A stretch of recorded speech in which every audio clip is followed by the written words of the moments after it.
वैभव, मुझे वो दिन याद है 2013 का, जब विधानसभा चुनाव हुआ था। दिल्ली में मैंने कवर किया था और हर ऑटो रिक्शा के पीछे अरविंद केजरीवाल की तस्वीरें हमने देखी भी थी। ज्यादातर ऑटो रिक्शा के पीछे एक हमेशा वोट बैंक आप लोगों के रहे हैं और समय समय पर आप लोगों उनके लिए हमेशा खड़े भी रहे हैं। अब सवाल ये उठता है कि ये जो नई पॉलिसी आने जा रही है, हालांकि अभी सूत्रों के माध्यम से ही खबरें आ रही हैं कि इस पॉलिसी में 15 अगस्त के बाद रजिस्ट्रेशन जो होगा वो नहीं होगा। अगर किसी भाई को अपना नया ऑटो खरीदना होगा सीएनजी का, तो वो नहीं खरीद सकेंगे। यानी कुल मिलाकर ये कहें तो क्या आने वाले दिनों में दिल्ली में जो सीएनजी ऑटो होंगे, क्या वो इतिहास की किताबों में ही देखने को मिलेंगे? आशीष जी, सबसे पहले तो आपको नमस्कार। अवधेश जी को नमस्कार। और जो भी दर्शकगण प्रोग्राम देख रहे हैं उनको मेरा नमस्कार।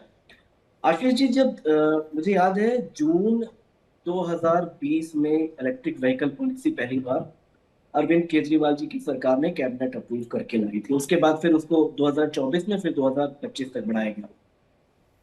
This is one of the best policy we have, जिसके तहत हमने सक्सेसफुली कई साले इवन दिल्ली को ईवी कैपिटल बनाया। और केवल ये देश में नहीं, पूरे विदेश में अगर आज हम बात करें, दिल्ली में 2000 के ऊपर इलेक्ट्रिक बसेस इस समय फंक्शनल है।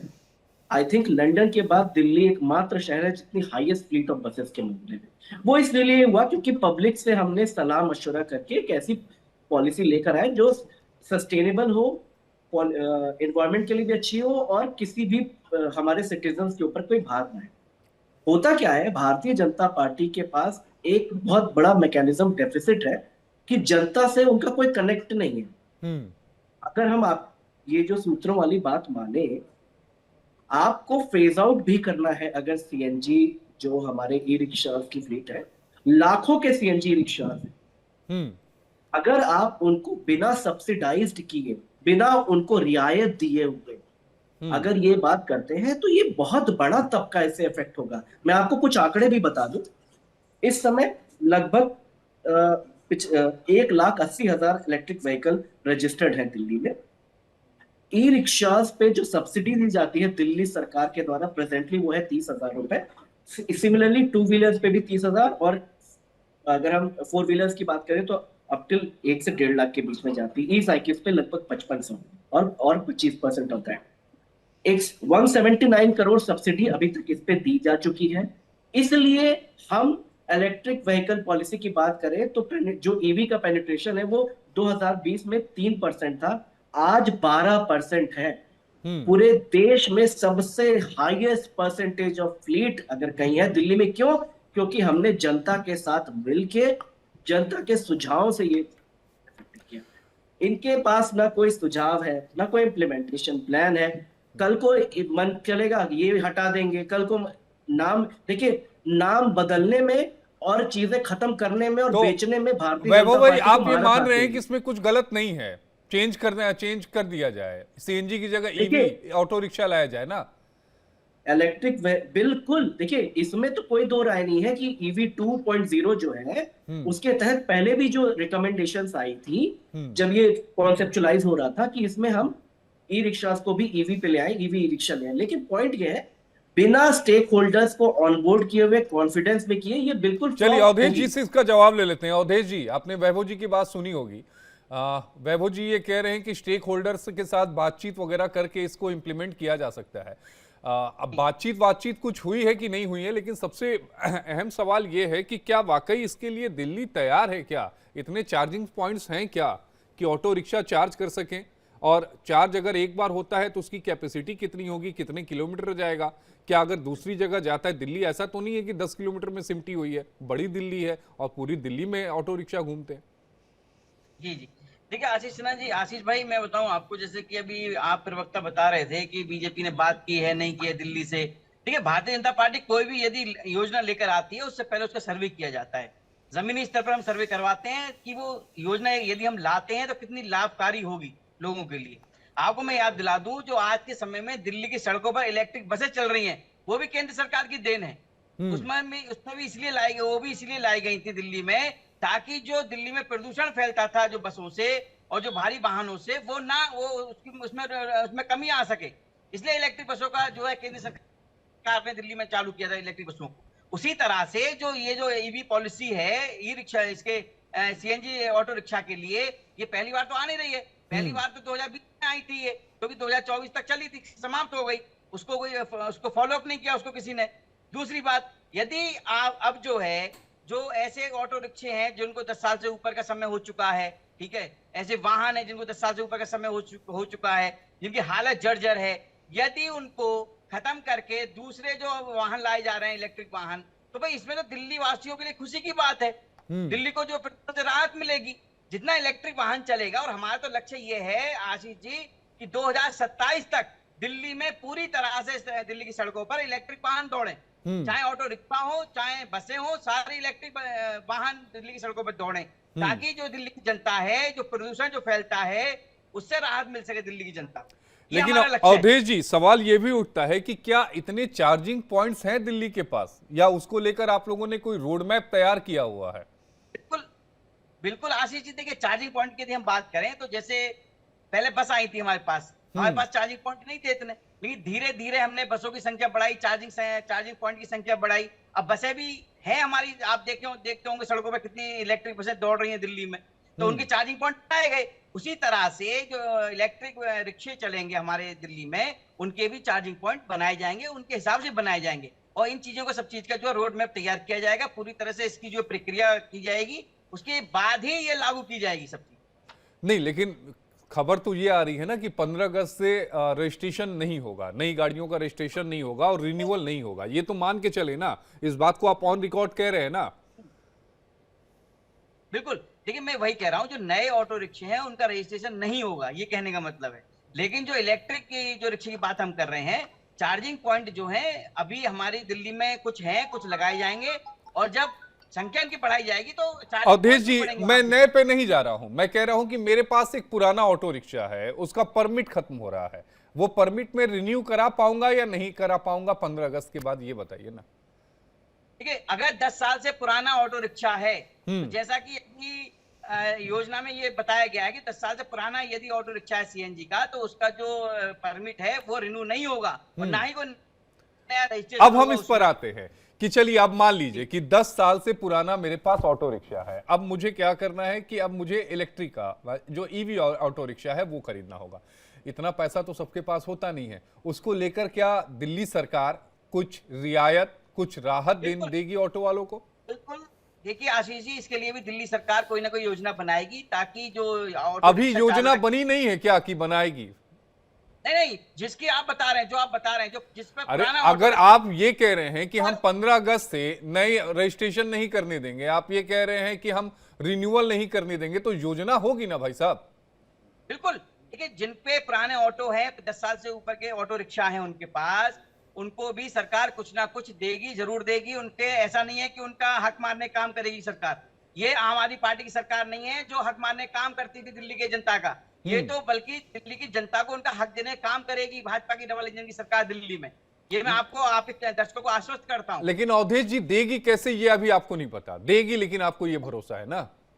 नहीं, देगी, बिल्कुल देगी, 100% जी। अच्छा, 100% देगी। वैभव जी, आप सुन रहे होंगे अवधेश जी की बात का, आप कुछ कहना भी चाह रहे थे? मुझे इसलिए आशीष की भारतीय जनता पार्टी के प्रवक्ताओं से बड़ी सहानुभूति होती है, वो बिना पढ़ के कुछ भी आके बोलने लगते हैं।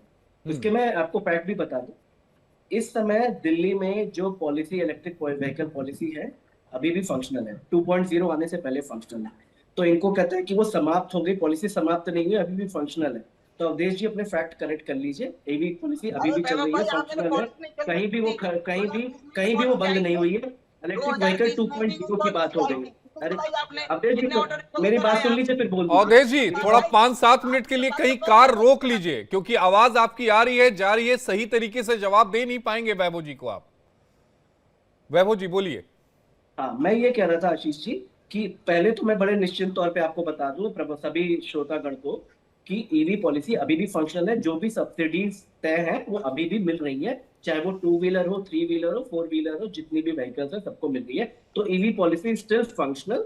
हाँ, ईवी 2.0 की बात हो रही है। अब दूसरी बात मैं अवधेश जी से मैं पूछना चाहता हूँ, भारतीय जनता पार्टी से पूछना चाहता हूँ, किन ऑटो यूनियन से बात हुई है इस पॉलिसी को लागू करने। जैसे आपने कहा ना कि हम तो सर्वे करवाते हैं, इतनी बड़ी, पूरे विश्व में सबसे बड़ी पार्टी है, धरती तो सोचिए, ये लोग मार्स और जुपिटर पे भी पहुंच गए हैं, तो इतनी बड़ी पार्टी को कम से कम आपने इस सर्वे में स्टेक होल्डर्स को तो ऑन बोर्ड किया होगा, नहीं, मतलब इतनी यूनियन से बात अतिशयोक्ति होगी। मत बोलिए, जुपिटर तक तो नासा भी नहीं पहुंच पाया है। नहीं, भारतीय जनता पार्टी पहुंच जाएगी, लेकिन आशीष जी तो आपको सुनने में आएगा, वैभव जल्दी जी, आएगा कोई कि बात वो तो आ है, जाए। आएंगे तो मैं बात ये नहीं कहना मुद्दा चाह है, रहा हूँ, ठीक है। मैं ये कहना एक चाह जो रहा हूँ कि योजना इनसे लाते थे ये अपने पूछना शासनकाल चाहता में, हूँ, वो मैं ये केवल पूछना केवल चाहता हूँ कि पूर्व इन्होंने कितने स्टेक ठीक है, होल्डर्स, कभी किन इन्होंने ऑटो दिल्ली की जनता यूनियन की से राय नहीं बात ली। की थी आज देखिए इस दिल्ली का पॉलिसी बजट को जब पेश लाने किया गया में। भाजपा सरकार द्वारा, दूसरी तो चीज, पहले आप दिल्ली की अगर जनता की फेज राय आउट ली कर गई, रहे हैं, और अगर फिर अगर रखी गई, ई उसके बाद रिक्शास, दिल्ली में अगर बजट ये किया गया भाजपा सरकार द्वारा। ये आम आदमी रिक्शाओं को पार्टी की फेज सरकार आउट नहीं कर है रहे हैं, जो अपने तो चार आपके लोग पास मिलकर के बजट मैकेनिज्म बना क्या देते थे, है? चार लोग मिलकर आपके योजनाएं पास क्या बना देते थे, मैकेनिज्म है कि ये में उनको अपनी सब्सिडी बढ़ते थे देंगे, कि भाई नहीं भाजपा देंगे, की सरकार है उनको दिल्ली में, रियायत देंगे, ये दिल्ली की जनता की रजिस्ट्रेशन सेवा के में, लिए आई हुई ऑनबोर्डिंग है, में दिल्ली रियायत की जनता देंगे, की कुछ सेवा के लिए देंगे, प्रतिबद्ध है, कि ऐसे समझ ही उनको लीजिए छोड़ आप। देंगे कि कल से कौन सी तुम्हारी बात ई करते हैं रिक्शा आप? बंद, और अब से अरे तुम लोग कोई भी बात EV, नहीं, कौन जैसे बंद कर दी भाई? जैसे मोदी जी ये एकाएक जो 8 पॉलिसी नवंबर थी, को आके बोल रहे थे कल तो से ई तुम्हारे रिक्शा की नोट पॉलिसी चलना भाई बंद, 2000 के 2020 में नोट आई थी चलना हमारे बंद, यहाँ, और एक महीने 2020 में में पूरे आई थी, देश आपको में पता है? भ्रष्टाचार मुक्त हो गया, भ्रष्टाचार मुक्त हुआ, 2020 में बल्कि मेरी करप्शन केजरीवाल जी ने परसेप्शन अप्रूव करके इंडेक्स में दिया, भारत और ज्यादा तो आप ये भ्रष्टाचारी हो पसंद गया है। कर रहे हैं दिल्ली की भारत रोड का पर, वो भी केंद्र जो सरकार की देन है, आपको पता है नहीं रिजल्ट पता है ये वाली करप्शन बात? परसेप्शन इंडेक्स में, और बढ़ गई रैंकिंग उसकी। कैसे चल तो रही यही मैं है? कह रहा हूँ, ये जुमलेबाज पार्टी है, इनके पास मानिए कोई आप, मैकेनिज्म अब नहीं सुन होता। लीजिए वैभव जी, कुछ क्या है, अवधेश जी जवाब दे दीजिए, अब आराम से आप जवाब दीजिए। देखिए आशीष जी, एक सेकंड, आशीष जी मैं ये कहना चाह रहा हूँ वैभव जी से, वैभव जी कह रहे हैं किसी राय ली या नहीं ली, मैं ये कह रहा हूँ जब इनकी सरकार थी, ये जो पॉलिसी लाते थे, योजनाएं लाते थे, बिना बताए योजना लाते थे और अपने आप ही बंद कर देते थे। शराब योजना लेके आए थे, शराब नहीं, मैं जवाब दे पॉलिसी रहा हूँ, बनाई इन्होंने थी किस अपने किस से 4 बात की लोगों है ने हमारी मिलकर सरकार ने। मैं जवाब दे देता हूँ, हमारी सरकार ने बनाई, किन किन से बात की बस थी ले ली, पॉलिसी ठीक है। लाने से कई पहले। योजनाएं ऐसी थी जो बंद कर दी केजरीवाल जी ने। ये भी पॉलिसी जो थी अवधेश जी, इलेक्ट्रिक वाहन वाली, अवधेश वो जी भी सुनिए ना, 2020 में दिल्ली में आई थी। सवाल का जवाब सवाल नहीं हो सकता ना। मान लीजिए, चलिए उन्होंने नहीं पूछा, आपने पूछा क्या, आप ये बता दीजिए। बिल्कुल, मैं तो आशीष जी आपसे शुरू में ही कहा था कि भारतीय जनता पार्टी किसी भी राज्य में हो, वहां पहले सर्वे करती है, योजना लाने से पहले कोई भी योजना अगर हम लागू करते हैं तो उसका नहीं सर्वे नहीं, किया जाता है। वैभव जी अच्छा का देखिए, दिल्ली सवाल में बड़ा था, सीधा सा था कि कितने ऑटो यूनियन के साथ बातचीत हुई है जिस पर राय मशवरा आप हुआ नाम और बता उसके दें। बाद फैसले पर आए। नाम भी मत बताइए, कितने ऑटो यूनियन के साथ बात हुई है, ये थोड़ा सा डिटेल बता दीजिए। नहीं, बिल्कुल बिल्कुल आशीष जी, बिल्कुल बात सही है। ये जो योजना हम ला रहे हैं बिना राय मशवरा के नहीं लाई जा रही है, इसमें राय मशवरा सभी का लिया गया है, चाहे ऑटो रिक्शा चालक हो, चाहे जो अपने इसके यूनियन के लोग हों, सभी से बातचीत करके ही उसके बाद ही ये फैसला लिया गया। अभी नहीं लिया गया है, ये 2020 में लिया गया था। नहीं 2020 तो में 2020 में आपकी सरकार कहां थी? केजरीवाल जी की सरकार थी उस समय। तो केजरीवाल की ठीक है। सरकार में आप क्यों राय मशवरा करेंगे? नहीं, मैं बता रहा हूं, ये योजना आज की नहीं है। नहीं ये नहीं योजना भाई, तो मैं 2020 उनकी योजना की बात ही नहीं कर रहा हूं, मैं 2.0 की बात कर रहा हूं। मैं 2.0 जब आप लागू करने जा रहे हैं तो उसमें आपने कितने स्टेक होल्डर से बात की है, वही सवाल वैभव जी पूछ रहे हैं, उसका जवाब दे दीजिए। देखिए, अगर 2.0 की बात करें हम, जो ईवी पॉलिसी आ रही है, इसमें भी हमने सबसे सलाह मशवरा लिया है। भारतीय जनता पार्टी बिना सलाह मशवरा के कोई काम नहीं करती। मैं इसका उदाहरण देता हूं आपको। दिल्ली का बजट पेश हुआ, पहली बार भाजपा सरकार ने पेश किया, उससे पहले दिल्ली के हर तबके से राय ली गई। IWA हो, किसान हो, युवा हो, महिला हो, सभी को बुलाकर उनकी बैठक की गई सचिवालय में। उसके बाद हमने दिल्ली का बजट पेश किया।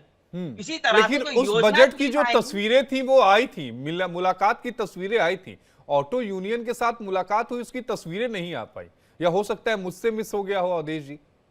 नहीं, मिस कुछ नहीं हुआ है आशीष जी। देखिए, हम बता रहे हैं जो भी योजना हम ला रहे हैं दिल्ली में, वो दिल्ली की जनता के हित को देखते हुए ला रहे हैं। दिल्ली में जिस तरह से पॉल्यूशन बढ़ता था, जिस तरह से पॉल्यूशन को कम करने की लोगों ने बहुत कोशिश की, लेकिन उनसे नहीं हुआ, ठीक है, बल्कि बढ़ता गया उनकी सरकार में। उसको कम करने के लिए हम ये नई योजना ला रहे हैं, जिससे कि दिल्ली में इलेक्ट्रिक वाहन जो है पूरी तरह से दौड़ेंगे। 2027 तक दिल्ली में हर वाहन जो है, चाहे आप बस की बात कीजिए, चाहे ये आप ऑटो रिक्शा की बात कीजिए, इसमें सभी इलेक्ट्रिक वाहन होंगे। आप सभी इलेक्ट्रिक वाहन होंगे, लेकिन चार्जिंग पॉइंट्स उतने हो पाएंगे तब तक? चार्जिंग पॉइंट भी बनाए जाएंगे। अब देखिए, एक साथ तो सारे काम होते नहीं है आशीष जी। कोई योजना लाते हैं, उसकी प्रक्रिया होती है, ठीक है, उसकी लिखाई पढ़ाई में समय लगता है, लेकिन चीजें सब पूरी होती हैं। ऐसा नहीं है कि चार्जिंग पॉइंट नहीं होंगे, बिना चार्जिंग पॉइंट के ऑटो रिक्शा चलेंगे, ऐसा तो हो नहीं सकता। क्योंकि एक रिपोर्ट में पढ़ रहा था कि 2026 तक 50,000 से ज्यादा चार्जिंग पॉइंट चाहिए आपको।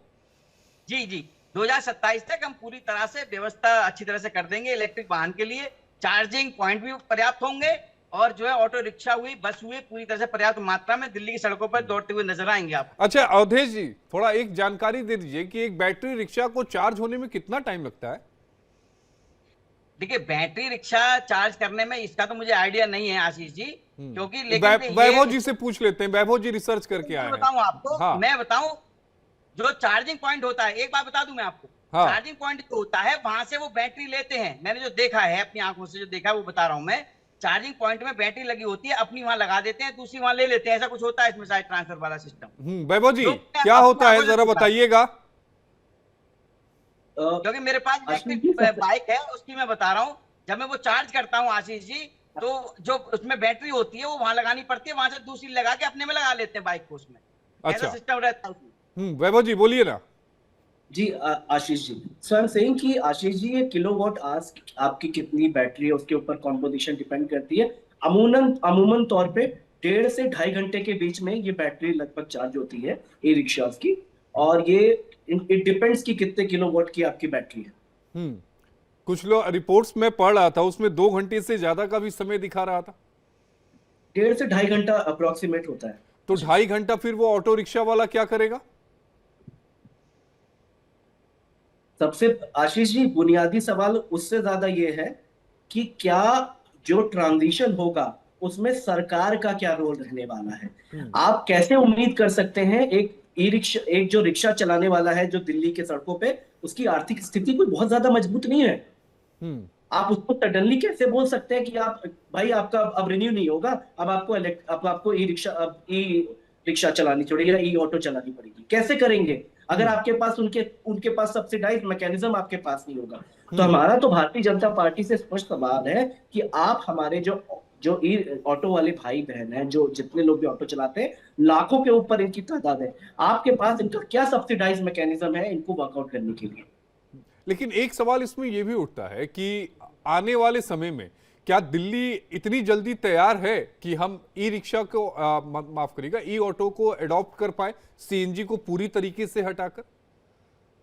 तो आशीष जी इसमें ना कई सारे इस समय कई सारे टेक्नोलॉजी भी एडवांस हो रही है, कई सारे ऐसे बैटरी सेटअप्स मौजूद हो रहे हैं जो दे आर चार्जिंग ऐसा डैश, जैसे मोबाइल में डैश चार्जिंग होती है उसी तरीके से डैश चार्जिंग अब हमारे इलेक्ट्रिक व्हीकल्स में भी आ रही है। तो may be in certain times yes ये हो सकता है, लेकिन द बेसिक चीज ही कि जैसे कार को चलाने के लिए आपके पास हर किलोमीटर पे आपके पास पेट्रोल पंप है, अगर आपके पास सपोर्टिंग मैकेनिज्म नहीं होगा मैं तो इसीलिए ये बार शायद बार चार्जिंग पॉइंट का सवाल मैं इसीलिए चार्जिंग उठा रहा पॉइंट था कि अभी भाई। तक हाँ हमने हमारा खुद का व्यक्तिगत अनुभव रहा है हम्म कि हमने भी जब बार बार इलेक्ट्रिक व्हीकल्स पे सब्सिडी दी तो हमने भी सीखा कि हम सब्सिडी देना इस ये एक पहलू हो सकता है, लेकिन इसके साथ साथ आपको चार्जिंग, तो एक लगभग 2022 के बाद से एक युद्ध स्तर पे ई चार्जिंग स्टेशन खोले गए, हम्म कमर्शियलाइज्ड ई चार्जिंग स्टेशन। जैसे मेरे घर के अगल बगल में हर किलोमीटर पे तो नहीं कहूँ लेकिन आसपास में 3-4 किलोमीटर के रेडियस में 2 या 3 ई चार्जिंग पॉइंट स्टेशन है, या मैं जिस सोसाइटी में रहता हूँ वहां पे चार्जिंग पॉइंट्स हैं हम्म कमर्शियलाइज। सो इस युद्ध स्तर पे लगभग आपके पास चार्जिंग पॉइंट चाहिए होंगे ताकि आप उनको सपोर्ट कर सके,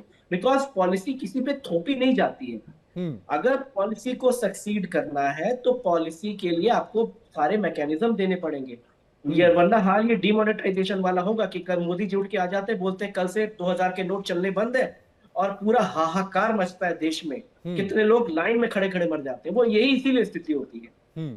ये स्थिति होती है। लेकिन आप आखिरी आपसे कमेंट लेना चाहूंगा कि नहीं, अवधेश जी वापस आ गए। अवधेश जी आखिरी कमेंट।